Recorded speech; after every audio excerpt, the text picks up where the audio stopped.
ஆண்டவராக இயேசுவின் நாமத்தில் தொலைக்காட்சி நேயர்களுக்கு அன்பின் வாழ்த்துக்கள். இது பரிசுத்த ஆவியானவரை குறித்த ஒரு செய்தி, த பவர் ஆஃப் பெண்டிகாஸ்ட். இந்த ஊடகத்திலே ஆவியானுடைய பல செயல்பாடுகளை குறித்து ஏராளமான செய்திகளை பேசியிருக்கிறேன். இந்த நாளினுடைய செய்தி என்னவென்றால், the fullness of the spirit, ஆவியானுடைய நிறைவு. இன்றைக்கு அநேகருக்கு ஒரு பெரிய கேள்வி, நான் ஏன் ஆவியால் நிரப்பப்பட வேண்டும்? இந்த நாளிலே இந்த செய்தியின் நோக்கம் என்னவென்றால், அடிக்கடி திருமறை சொல்கிறது ஆவியில் நிறைந்து. இந்த வார்த்தையை நாம் வேதம் முழுக்கமா பார்க்கிறோம், ஆவியில் நிறைந்து. இன்னைக்கு அநேகருக்கு ஒரு பெரிய கேள்வி, கட்டாயம் ஆவியில் நிரப்பப்பட வேண்டுமா? அதனுடைய பலன்கள் என்ன என்பதுதான் இந்த நாளினுடைய செய்தி. கவனமாய் கேட்கிறேன். அதாவது, ஆவியானவர் இல்லை என்றால் உங்களுடைய வாழ்க்கையில் எந்த செயல்பாடும் இல்லை. எனவே திரும்ப திரும்ப சொல்லுகிறேன், உங்களுடைய தனிப்பட்ட வாழ்க்கைக்கு, குடும்ப வாழ்க்கைக்கு, திருச்சபை வாழ்க்கைக்கு ஆவியானவர் தேவை. ஆவியானவர் ஒரு வல்லமை அல்ல, அவர் ஒரு நபர். எனவே ஒரு 3 குறிப்புகளை உங்களோடு பகிர்ந்து கொள்ளும்படி விரும்புகிறேன். முதல் குறிப்பு, the essential of the fullness of the spirit. பரிசுத்த ஆவியானவர் ஏன் தேவை? திரையில் பாருங்கள், the essential of the fullness of the spirit. இரண்டாவது, தி எக்ஸ்பீரியன்ஸ், ஆவியானுடைய அனுபவங்கள் என்ன? மூன்றாவது, தி எவிடன்ஸ், அதற்கு அடையாளம் என்ன? ஒவ்வொரு காரியங்களை சொல்லுவார்கள். ஆனால் இந்த நாளிலே வேதத்தின் அடிப்படையிலே ஆவியானவர் நம்மோடு கூட விளக்கி காண்பிப்பாராக. கவனமாய் கேளுங்கள் ஊழியர்களே, இதையும் நீங்களும் அன்பாய் கேட்கிறேன். ஊடகத்துல பார்க்கிற, தொலைக்காட்சியில் பார்க்கிற தேவனுடைய பிள்ளைகள், ஒரு 3 குறிப்புகளை திரும்ப சொல்லுகிறேன். The essential of the fullness of spirit, ஆவியானவர் ஏன் தேவை? அப்போஸ்தலர் புஸ்தகம் 2ஆம் அதிகாரம் 4ஆம் வசனம். அந்த வார்த்தை இப்படி சொல்லுகிறது, ஏன் ஆவியானவர் தேவை? அந்த வசனம் சொல்லுகிறது, ஆவியானவர் ஏன் தேவை? காரணம் என்னவென்றால், 2ஆம் அதிகாரம் 4ஆம் வசனம். ஏன் ஆண்டவர் தேவை? அவர்கள் எல்லாரும் பரிசுத்த ஆவியினாலே நிரப்பப்பட்டு ஆவியானவர் தங்களுக்கு தந்துள்ளின வரத்தின்படியே வெவ்வேறு பாஷைகளிலே பேசத் தொடங்கினார்கள். நன்றாக கவனிக்க வேண்டும். ஆவியானவர் தந்தருளின வரங்கள், இது அநேகருக்கு புரியவில்லை. இது ஒரு மனிதனால் கொடுக்கப்படுவதல்ல, ஒரு சபையால் கொடுக்கப்படுவதல்ல, ஒரு தனிநபர் கொடுக்கப்படுவதல்ல. அப்படி தவறான எண்ணம். இவர் ஜெபித்தால் அவர் ஜெபித்தால் உண்மைதான். ஆனால் திருமறை சொல்லுகிறது, ஆவியானவர் தந்தருளுகிற வரத்தின்படியே. அப்படியானால் ஆவியானவர் தான் இந்த கிருபைகளையும் இந்த வரங்களை கொடுக்கிறார். நான் சொன்னது போல அது ஏன் தருகிறார்? தேவன் தேவையில்லாமல் எதையும் செய்வதில்லை. தேவன் ஒன்றை தருகிறார் என்று சொன்னால் அதற்கு ஒரு நோக்கம் உண்டு, ஒரு லட்சியம் உண்டு, அதற்கு ஒரு குறிக்கோள் உண்டு. ஆண்டு சொல்லுகிற வார்த்தை, இது அவர் தருகிற ஒரு கிருபை, அவர் தருகிற ஒரு வரம். அந்த வார்த்தை படிக்கிறேன், ஆவியானவர் தந்துள்ளின வரத்தின்படியே. இது வரங்கள் மட்டுமல்ல, இது வாழ்க்கையின் அடிப்படை தேவை. எனவேதான் ஆரம்பத்தில் சொன்னேன், the essential of the holy spirit. என்னுடைய அடுத்த குறிப்பு, அது நம்முடைய வாழ்க்கையில் ஆவியானவர் அந்த அபிஷேகம் என்ன செய்கிறது? 2 வார்த்தைகள். வார்த்தைகளை அறிந்து கொள்வதற்கு ஆவியானவர் உதவி செய்கிறார். திரையிலே பாருங்கள், வேர்ட், காட்ஸ் வேர்ட். தேவனுடைய வார்த்தைகளை புரிந்து கொள்வதற்கு அபிஷேகம் தேவை. நீங்க படித்தவா இருக்கலாம், பட்டம் பெற்றா இருக்கலாம், ஏழைய கல்லூரி இருக்கலாம். நீங்கள் எப்படிப்பட்ட மனிதராக இருந்தாலும் ஆவியானவர் தான் வார்த்தைகளின் வல்லமைகளை விளக்கி காண்பிக்கிறார். ஆவியாவுடைய உதவி இல்லாமல் எந்த ஒரு மனிதனும் இந்த வசனத்தை புரிந்து கொள்ள முடியாது. திரும்ப சொல்லுகிறேன், அறிவினால், திறமையினால், படிப்பால், பட்டங்களால் தேவனுடைய வார்த்தையை புரிந்து கொள்ள முடியாது. தேவனுடைய வார்த்தையை புரிந்து கொள்ள வேண்டுமானால் ஆவியாருடைய ஒத்தாசை தேவை. வாசிக்கிறேன், கேளுங்கள். லூகாஸ் விசேஷம் 24ஆம் அதிகாரம் 19ஆம் வசனம். இந்த வசனம் சொல்லுகிறது, என் பிதா வாக்குத்தத்தம் பண்ணினேன். அப்படியானால் ஒவ்வொரு வார்த்தைகளும் பிதாவினால் அனுப்பப்படுகிறது. அடுத்த வார்த்தை, அவர் சொல்லப்பட்ட வார்த்தை, அந்த வார்த்தையை புரிந்து கொள்ள வேண்டுமானால், என்னை கேட்டுக்கொண்ட அன்புதே பிள்ளையே, நீங்கள் பல ஆண்டுகள் வசனம் படிக்கலாம், பல ஆண்டுகள் வேதம் படிக்கலாம், நல்லது. ஆரம்பத்தில் சொன்ன போல அறிவினால் திறமையினால் you can understand God's word. தேவனுடைய வார்த்தையை புரிந்து கொள்ள வேண்டுமானால் ஆண்டு சொன்ன வார்த்தை உன்னதத்தில் வரும் பலனால் நீங்கள் தரிப்பிக்கப்பட வேண்டும். இல்லாவிட்டால் ஆவியாவுடைய உதவி இல்லாமல், ஆவியார் ஒத்தாசை இல்லாமல் you cannot understand God's word. எனவே ஏன் ஆவியான தேவை? முதலாவது குறிப்பு, to understand God's word. Word, தேவனுடைய வார்த்தையை புரிந்து கொள்ள ஆவியானவர் தேவை. இரண்டாவது ஒர்க், தேவனுக்கென்று கிரியை செய்ய வேண்டுமானால், நிறைய பேருக்கு ஆசை இருக்கிறது, ஊழியம் செய்ய வேண்டும், ஏதாகிலும் பயன்பட வேண்டும். திரும்ப சொல்லுகிறேன், அதாவது காட்ஸ் ஒர்க் கமாண்ட்ஸ், இரண்டாவது காட்ஸ் வேர்ட் கமாண்ட்ஸ். நான் சொல்லுகிற வார்த்தை, அந்த அடுத்த குறிப்பு அப்போஸ்தலர் 1:8, வார்த்தையை புரிந்து கொள்ள அபிஷேகம் தேவை. வேர்ட். இரண்டாவது ஒர்க், தேவனுக்காய் கிரியை செய்ய வேண்டுமானால் அபிஷேகம் தேவை. 1:8 எல்லாரும் தெரிந்த வசனம் தான். அவர் உங்களிடத்துல வரும்போது நீங்கள் பலன் அடைந்து, அப்படி அடிக்கடி சோர்ந்து போகிறோம், இலக்கரித்து போகிறோம், நம்பிக்கை இழந்து போகிறோம். தேவன் சொல்லுகிறார், நீங்கள் தேவனுடைய கிரியைகளை செய்ய வேண்டுமானால், to work of the God, தேவனுடைய ஊழியத்தை செய்ய வேண்டுமானால், தேவனுடைய காரியங்களை செயல்படுத்த வேண்டுமானால், அன்பு தேவ பிள்ளையே, உங்களுக்கு பரிசுத்த ஆவியின் நிறைவு தேவை. அந்த வார்த்தையை படிக்கிறேன். திருமறை சொல்லுகிறது, நீங்கள் பலன் அடைந்து. ஆரம்பத்தில் சொன்னது போல the essential of the Holy Spirit, பரிசுத்த ஆவி ஏன் தேவை? வார்த்தையை புரிந்து கொள்ள, word, to understand the word. இரண்டாவது, to do the work of God, தேவனுடைய வேலை செய்ய வேண்டுமானால் அன்பானவர்களே ஆவியாவுடைய நிறைவு தேவை. அடுத்த குறிப்பு என்னவென்றால் the experience, ஆவியாவுடைய நிறைவின் அனுபவங்கள் என்ன? எதை மனிதன் பெற்றுக் கொள்ளுகிறான்? எக்ஸ்பீரியன்ஸ், அவனுடைய அனுபவங்கள் என்ன? வாசிக்கிறேன், கேளுங்கள். அது உங்களை ஆயத்தப்படுத்துகிறது நித்தியத்திற்காக, பரலோகத்திற்காக ஊழியம் செய்ய உங்களை பக்குவப்படுத்துகிறது. 3 காட்சிகள், இட் ப்ரிப்பேர், உங்களை ஆயத்தப்படுத்துகிறது. இரண்டாவது சப்ளிகேஷன், உங்களை ஜெபிக்க தூண்டுகிறது. மூன்றாவது எக்ஸ்பெக்டேஷன், உங்களை ஒரு எதிர்பார்ப்புக்குள் நடத்துகிறது. திரும்ப சொல்லுகிறேன், ப்ரிப்பரேஷன், உங்களை ஆயத்தம் பண்ணுகிறது. உங்களுடைய வாழ்க்கை என்பது கரடு முரடானது, மேடு பள்ளங்கள், பலமான ஏற்றத்தாழ்வுகள். இந்த வாழ்க்கைக்கு உங்களை பக்குவப்படுத்துவது பரிசுத்த ஆவியானவர். திரும்ப சொல்லுகிறேன், நேற்று போல் இன்று இல்லை, இன்று போல் நாளை இல்லை. உங்களை தேவனுடைய ஊழியத்திற்காக, உங்களுடைய வாழ்க்கையின் ஒவ்வொரு நாளும் பயன்படுத்துவதற்காக தேவன் உங்களை ஆயத்தம் பண்ணுகிறார். வாசிக்கிறேன், அப்போஸ்தலர் நடபடிகள் 1ஆம் அதிகாரம் 24ஆம் வசனம். God the prepared, தேவன் ஆவியானவர் உங்களை ஆயத்தப்படுத்துகிறார் எல்லாவற்றுக்குமே, போராட்டங்களுக்கு, பாடுகளுக்கு, பிரச்சனைகளுக்கு, இல்லாமைகளுக்கு, வெறுமைகளுக்கு. The Spirit of God prepares you.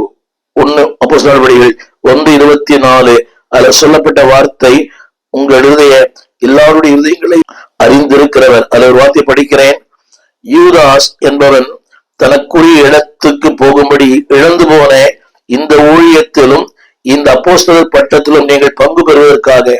நான் ஒரே ஒரு வார்த்தை சொல்லுகிறேன், அதாவது நீங்கள் இந்த ஊழியத்துல, அல்லாவிட்டால் அப்போஸ்தலர் பட்டத்தில நீங்கள் பங்கு பெறும்படியாய். நல்லா கவனிக்க அன்பை கேட்கிறேன். டு அண்டர்ஸ்டாண்ட் த வேர்ட், வார்த்தையை புரிந்து கொள்ள ஆவியானவர் தேவை.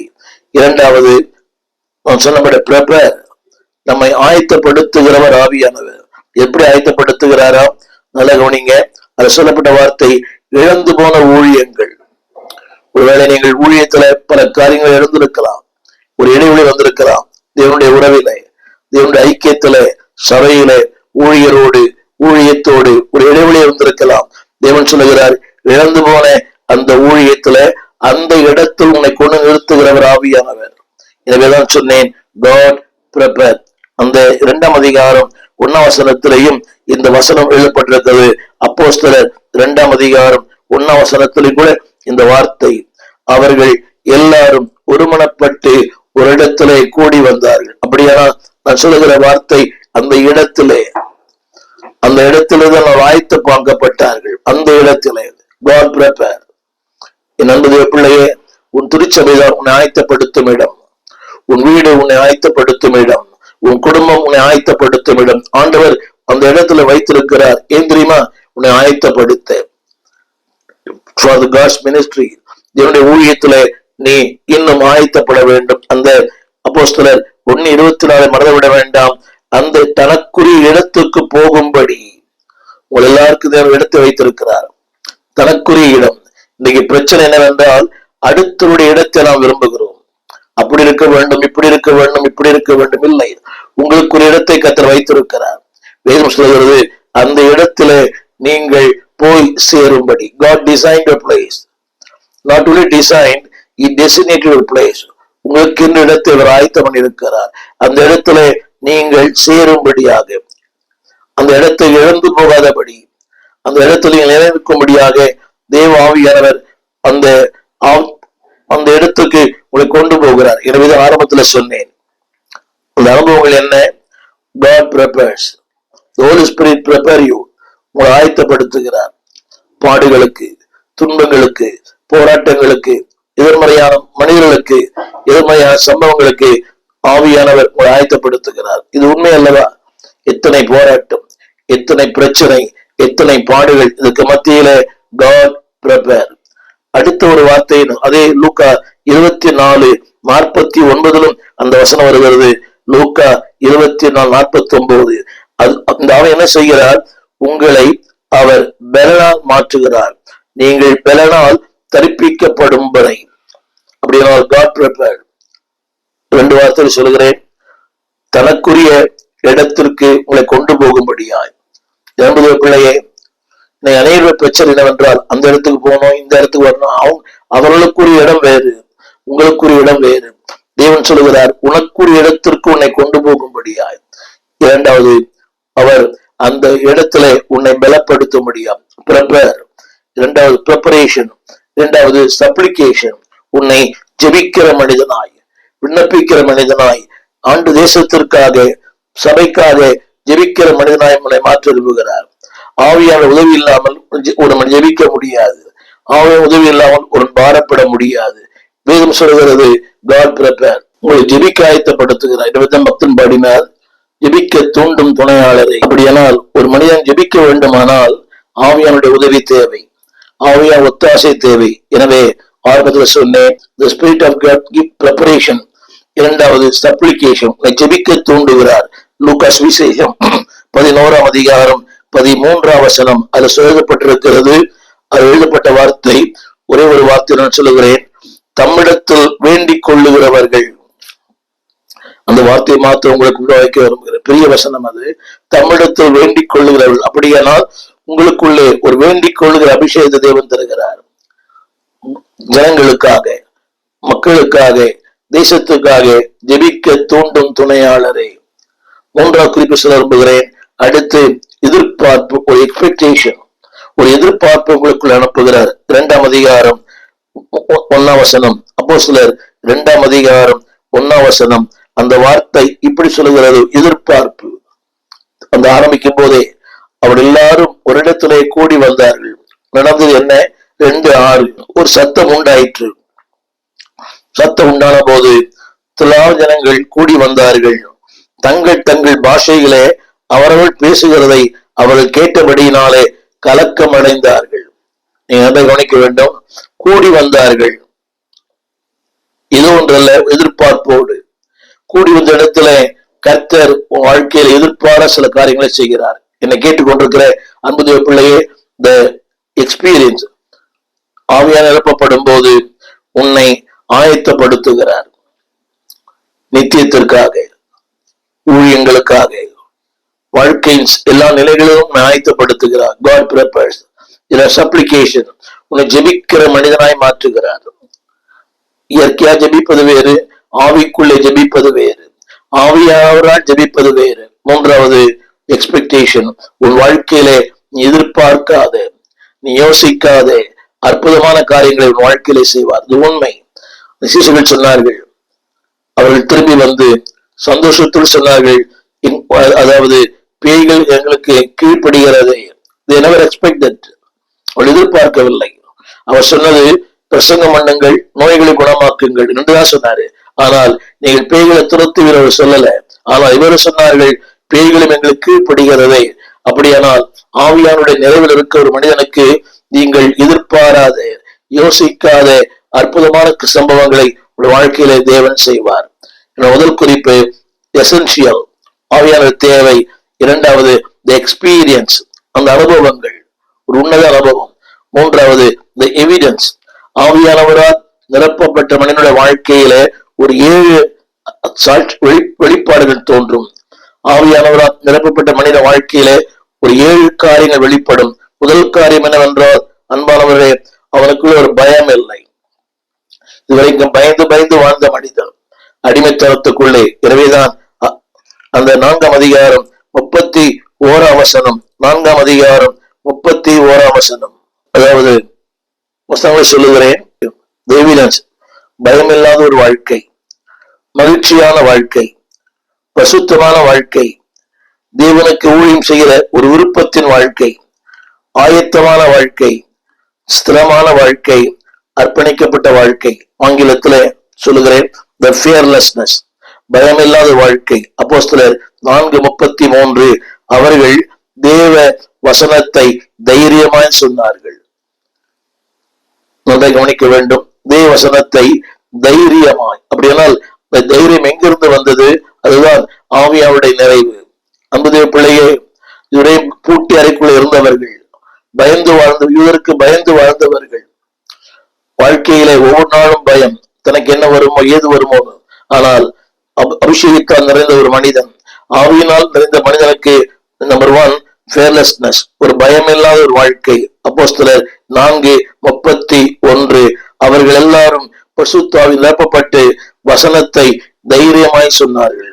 முதலாவது அந்த எவிடன்ஸ் என்னவென்றால், சாட்சி என்னவென்றால், முதலாவது பயமில்லாத வாழ்க்கை. இரண்டாவது ஒரு மகிழ்ச்சியான வாழ்க்கை. 2:46 வேதம் சொல்கிறது, அவர்கள் வீடுகள் தோறும் அப்பம் பிட்டு மகிழ்ச்சியோடும் கவனமில்லாத இதயத்தோடும் போஜனம் பண்ணினார்கள். மகிழ்ச்சியின் வாழ்க்கை. என்னை கேட்டுக்கொண்டு பிள்ளையே, பணம் தராத மகிழ்ச்சி, உலகம் தராத மகிழ்ச்சி, உறவுகள் தராத மகிழ்ச்சி, குடும்பங்கள் தராத மகிழ்ச்சி, வேலைகள் தராத மகிழ்ச்சியை ஆவியா உங்களுக்கு தருவார். வசனம் சொல்லப்பட்டிருக்கிறது, மகிழ்ச்சியோடும் கவனமில்லாமல் இதயத்தோடும் அவர்கள் கர்த்தரை ஆராய்த்தார். அப்ப மகிழ்ச்சி எங்கிருந்து வந்தது? துன்பத்திலிருந்து மகிழ்ச்சி, வியாதிலிருந்து மகிழ்ச்சி, இல்லாமலிருந்து மகிழ்ச்சி, வெறுமையிலிருந்து ஒரு மகிழ்ச்சி. அந்த மகிழ்ச்சியை தருகிறவர் பரிசுத்த ஆவியானவர். மூன்றாவதாக பரிசுத்த ஹோலினஸ். இங்கே நான் சொல்ல வார்த்தை ஃபுல்னஸ் டு ஸ்பீக், வசனத்தை பேச தைரியம். இரண்டாவது joyfulness to Singh for Christ. இந்த வார்த்தையை கவனிக்க வேண்டும். ஃபார் இயேசுவை துதித்து ஆராதிக்க 46, 47, 47 சொல்கிறது, தேவனை துதிக்கிற ஒரு வாழ்க்கை, தயவை பெற்றுக்கொள்கிற வாழ்க்கை. இரண்டாவது குறிப்பு ஜாய்ஃபுல்னஸ், ஒரு மகிழ்ச்சியின் வாழ்க்கை. மூன்றாவது பரிசுத்தத்தின் வாழ்க்கை. இன்னைக்கு இந்த நூற்றாண்டில பரிசுத்தமாய் வாழ்வது மிகப்பெரிய சவால். காலை முதல் இரவு நேரம் வரை எங்கும் பாவம், எதிலும் பாவம் நம்மை சுற்றி. எபிரேயர் வாக்கியம் சொல்லுகிறான், நம்மை சுற்றி நெருக்கி நிற்கிற பாவம். இப்படிப்பட்ட பாவ உலகத்துல பரிசுத்தமாய் வாழ்வதற்கு ஆவியானவர் தேவை. 4ஆம் அதிகாரம் 13ஆம் வசனம் அந்த வார்த்தை இப்படி சொல்லுகிறது, யோவானும் பேதுருவும் பேசுகிற தைரியத்தவள் கண்டு அவள் படிப்பறியார்கள் என்றும் பேதம் உள்ளவர் என்றும் அறிந்து. அடுத்த வார்த்தை அவர் சொல்லப்பட்டிருக்கிறது, அவர்கள் இயேசுவோடு கூட இருந்தவர்கள். ஆமேன். ஆவியானவர் வரும்போது உங்களுக்குள்ளே ஒரு மாற்றங்கள் வரும். இயேசுவோடு கூட இருக்கிற ஒரு அனுபவம். அது எதை காட்டுகிறது? பரிசுத்தம், நீதி, உண்மை. இன்றைக்கு அது இல்லையே, துக்கமான ஒரு காரியம். உயிரிடத்தில் அது இல்லை.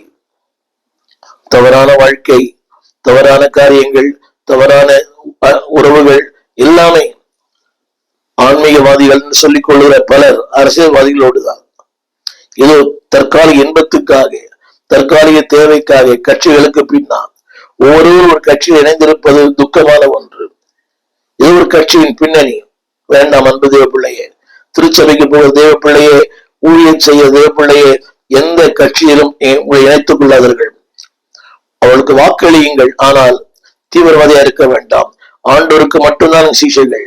எந்த நடிகருக்கோ எந்த அரசியல்வாதிக்கோ நீங்கள் சீஷர்கள் அல்ல என்பதை உணர்ந்து கொள்ளுங்கள்.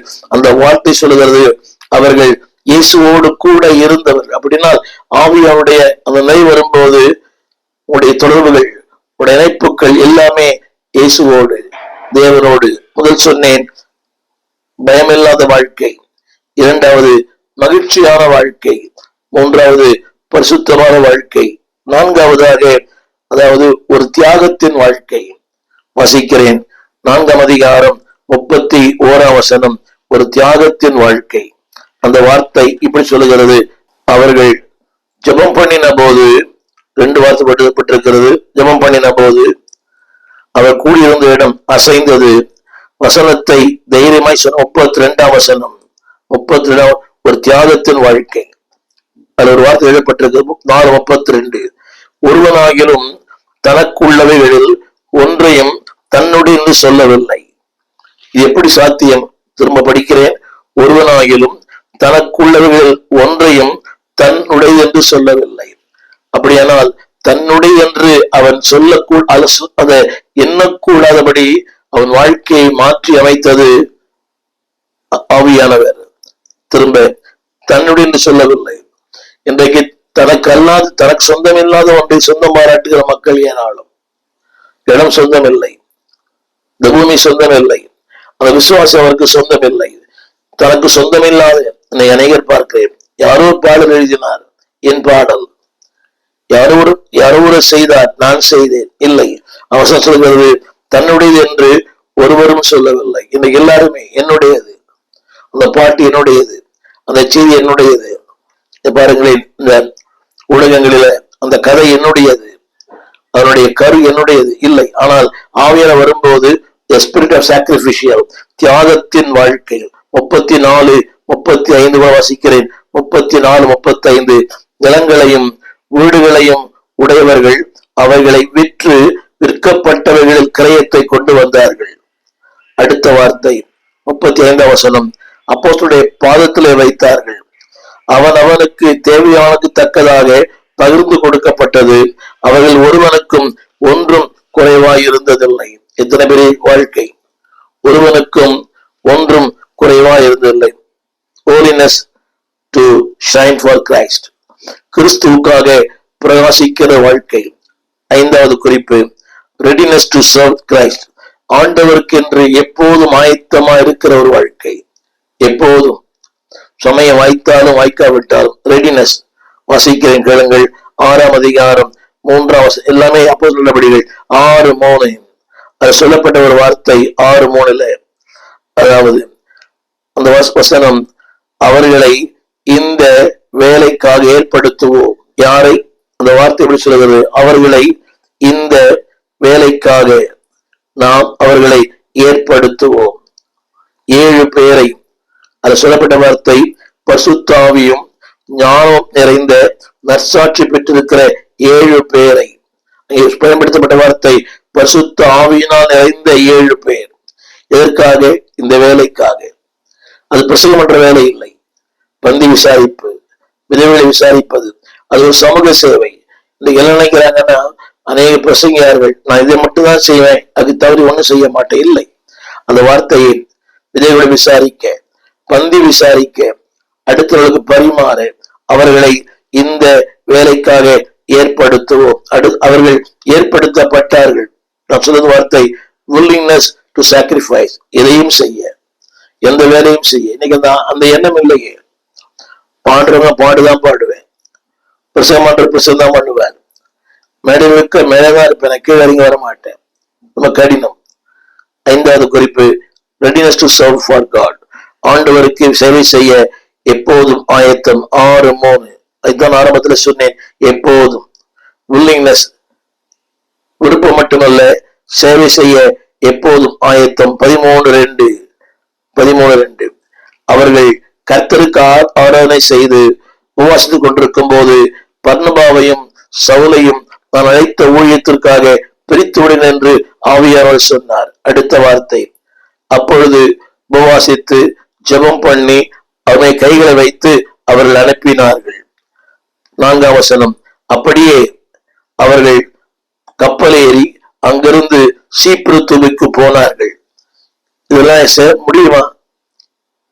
பல சாக்கு போக்கு. திரும்ப படிக்கிறேன். ஜெபம் பண்ணினார்கள், அனுப்பினார்கள்.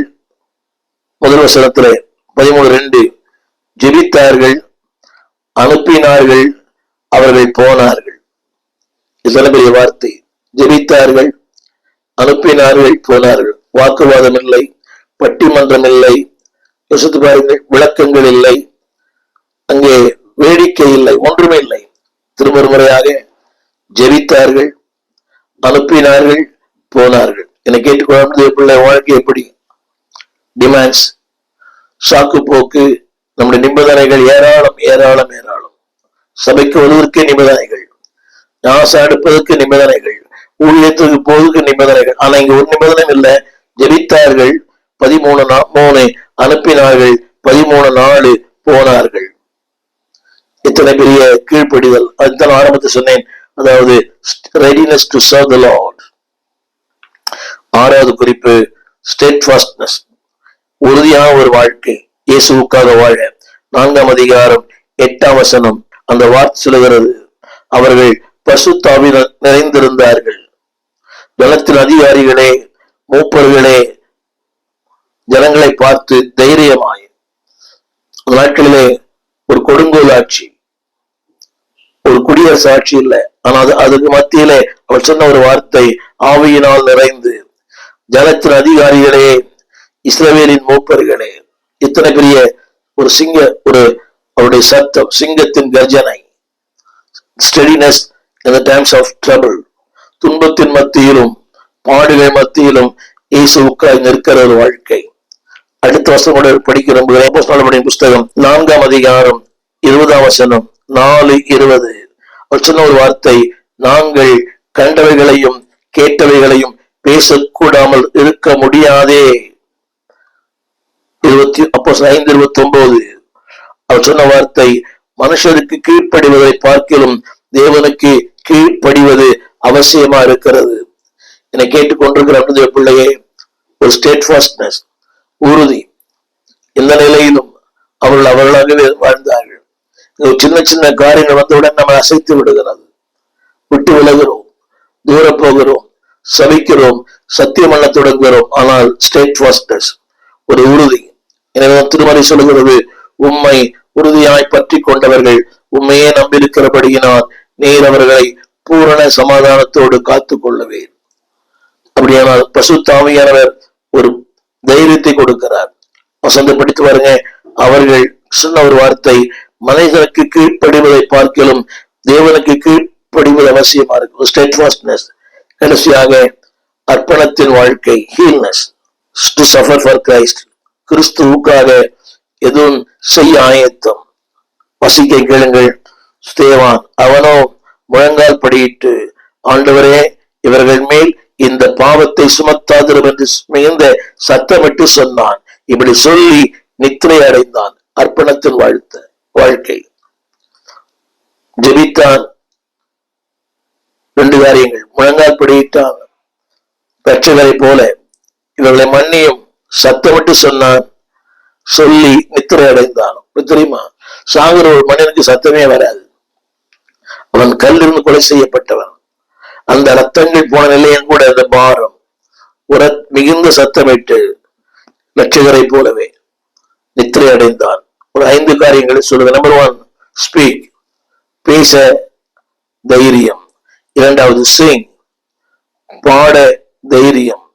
3வது ஷைன், ஆண்டவருக்கு என்று பிரகாசிக்கிற ஒரு தைரியம். 4வது சாக்ரிஃபைஸ், தியாகம் பண்ண தைரியம். 6வது சர்வ், ஒரு ஊழியம் செய்ய ஒரு தைரியம். 6வது ஸ்டாண்ட் ஃபார் கிரைஸ்ட், இயேசுவுக்காய் நிற்க ஒரு தைரியம். 7வது குறிப்பு சஃபர், அவருக்காக பாடுபடுகிற ஒரு தைரியம். என்னை கேட்டுக்கொண்டிருக்கிற அன்பு பிள்ளையே, இது இயற்கையாய் முடியாது. கிறிஸ்துவ பிறந்த நாளையோ கிறிஸ்து போனால வராது. born of spirit, ஆவியினால பிறந்த ஒருவன் தான் இந்த அனுபவத்தை பெற்றுக் கொள்ள முடியும். திரும்ப சொல்லுகிறேன், எசென்சியல், ஆவியானுடைய தேவை. 2வது எக்ஸ்பீரியன்ஸ், அனுபவங்கள்.